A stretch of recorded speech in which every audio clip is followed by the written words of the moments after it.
Hello and welcome back to the Money Train. Last week we had put out a wish list for the union budget with a rider that all dreams never come true. But what followed was beyond our expectations. Not because nothing, even a single one materialized, but because the finance minister even took away most of the available funds for the poor.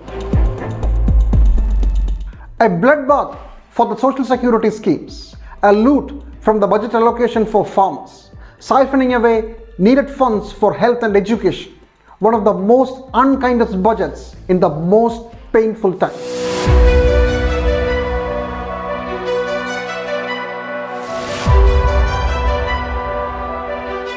Before the union budget, the country was discussing the alarming rise in unemployment, one of the highest in the last 14 months.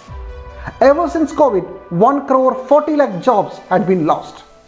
And the only scheme that we have that can give direct and quick employment is the Rural Employment Guarantee Scheme, the NREGA. And everybody was hoping that it may be extended even to the urban areas, or at least the fund allocation will increase, because this was exactly the time when the poor, jobless laborers needed it. Some were hoping that it will be hiked to 2 lakh crore from around 90,000 crore this financial year. But astonishingly, it was cut down to just 60,000 crores, a cut of 30%. The public health insurance scheme, PM Swasthya Suraksha Yojana, was aimed at the poorest of the poor. In the last budget, its allocation was 10,000 crore, and now it's reduced to just 3,365 crore, a 66% reduction. What will happen to those who are already under the scheme? Should they voluntarily abdicate from the scheme? I don't know. Anyway, there is no money for the people who are already in the scheme. Let me bring to your notice another scheme, the only scheme that really helped the poor during COVID, and that was also cut to size. It's the PM Garib Kalyan Yojana. And if you haven't noticed already, let me tell you that almost every new scheme of the union government starts with the letters PM, the abbreviation for Prime Minister, as if he is the one and only savior and solution for all the issues in the country. Nevertheless, this PM Garib Kalyan Yojana with guaranteed 5 kg of cereals free to every person has been stopped. Instead of that, another existing scheme which provided 5 kg of cereals, additional 5 kg of cereals at 2 to 3 rupees per kg now has been made free. In short, the people who got 10 kg of cereals earlier in total will only get half of it. And as a bonus, they can keep around 15 rupees with them. After the devastating pandemic, it was just common sense to believe that government will be spending more in the health sector. But our finance minister thought otherwise. From the current allocation of this year's 86,000 crore, which was of course not fully spent, she has moved it up only to 89,155 crore. Isn't that a hike? Yes, it is, of about 3,000 crore. I think it depends upon how you say it, like 3,000 crore or just 3,000 crore. Jokes apart, every budgetary figure is to be read with the inflation level. For the past so many months, our inflation level has been spitting fire with an average of 5 to 6%. So in the middle of bargaining inflation, a higher figure than the last allocation is not enough. You need to give even more, considering the inflation. So a hike of 3,000 crore is actually not at all a hike. In the case of another flaunted scheme, that too starts with the letters PM, the PM Kisan Samman Nidhi. The budget allocation is the same as of the last year, 60,000 crores. Considering the inflation, it means less allocation.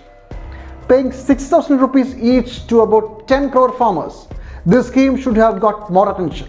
But the cruelest cut for the farmers was not that. The market intervention scheme, to make sure that the farm products get a fair price, that has been dumped.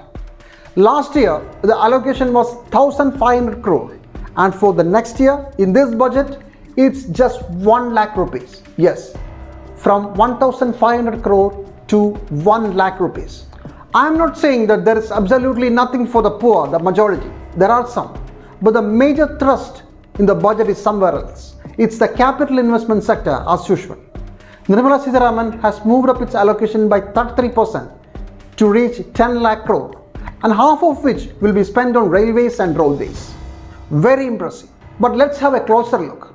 Last year's railway budget got a substantial boost in budget allocation, 2.4 lakh crore. And this time it's 2.61 lakh crore. But what exactly happened to the last year's allocation? Well, not much. Noted economic journalist Sridharvi unravels it for us. In 21-22, for construction of new lines, 289 kilometers were constructed. 300 was the target for the current year, but only 200, the revised estimate is 200. But undaunted by this, we are saying next year it will be 600. Similarly, gauge conversion. In 21-22, the conversion they converted 636 kilometers. Last year budget was 500 kilometers, but actually revised is 100, and the target for the next year is 150 kilometers. Track doubling, 1,984 in 21-22 actual achievement. Budget was for 1,700, and the revised target is 2,200, and then the next year is 2,800. But your budget increase is only less than 6%. The only area where there seems to have been a big increase is that in 2000 in wagons. So what I'm saying is that this 26% is not visible in the physical achievement. It seems the grand infrastructure plan or the dream is just an eyewash. Government isn't spending enough. And at the same time, the logic behind government spending on infrastructure is that private funding will also happen. But that's not the case. They are not spending. In fact, in the entire last 1 decade, the private sector contribution in building substantial assets is very low. And railways is a classic example. In the current year's budget, when she presented last year, she said she was expecting 35,000 crores. But actually only 14,700 materialized. And this has been a story right through the decade. This reliance on this so-called PPPs is completely bogus. It never materializes. Indian private industry is known to not put its money where its mouth is. They will talk, look at where the money is moving. It's just not happening. It's not happening. The investment is not coming. Why is the private sector shying away? The answer is in the economic growth figures. Our economic growth is slowing down, even if we boast that it's the best in the world. We have a demand crisis. People are not buying enough, and so the private sector is hesitant to invest more. What's the remedy? To place more money in people's hands, the government may lower the taxes so that the fuel is cheap, give food at cheaper rates, find more jobs for the unemployed millions so that people will have little more cash and they will start spending. But instead of all these options, the finance minister decided to lower the income tax only for the lower middle class and for the super rich. You know the new tax rates. I'm not going into it. But what is the total money that's expected to be saved? From the budget documents itself, it's 35,000 crore. And how significant is 35,000 crore compared to the total private consumption of the country? Will that money come to the market and boost consumption? Now, 35,000 crores, you have to put it in some context, no? So the context is this. 273 lakh crores is your GDP. We know private final consumption is about half of national income. So that comes to around 138 lakh crores. 35,000 on 138 lakh crores is what? I mean, it is not even tiny. So to say that this is going to boost consumption is absolutely ridiculous.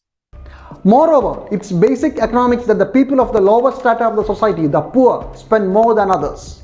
The chance of a 100 rupee note reaching the market is more in the hands of a laborer than a bank employee. Yet another reason to care and support for the poor of the country. But the government chose to be with the industrialists, spend more to boost the production sector, cut down most of the social security schemes. But what if the helpless millions, the poor majority in the country, turn against the government? An election year is coming. Isn't the government afraid of losing their votes? Something that government is saving some arsenal for a contingency. They have a plan. The finance minister has got a cushion of something like 15 lakh crores arising from the fact that the nominal GDP, which was expected to be about 2.58 lakh crores, 258 lakh crores in when she presented her last budget for this current year, is now estimated at 273 lakh crores. I think what is cynically being done is that a deliberate squeeze on public social welfare expenditures. The whole approach to the budget is, I think, completely cynical in the sense that it wants to present Mr. Modi as the Annadata at various points during the year as and when elections come. The Prime Minister, who ridiculed the thing about freebies, is actually saving ammunition for the freebies that he wants to deliver on his own terms, possibly during the year as and when elections come into play. Let the politicians play whatever game they want, but it's a shame that for whatever reason they forgot the poor. That too, when we are staring at the tsunami of recession which may hit us soon and hard. No jargon, no slogan, or no fancy name scheme will save us then. Well, that's all from us. Goodbye till we meet again.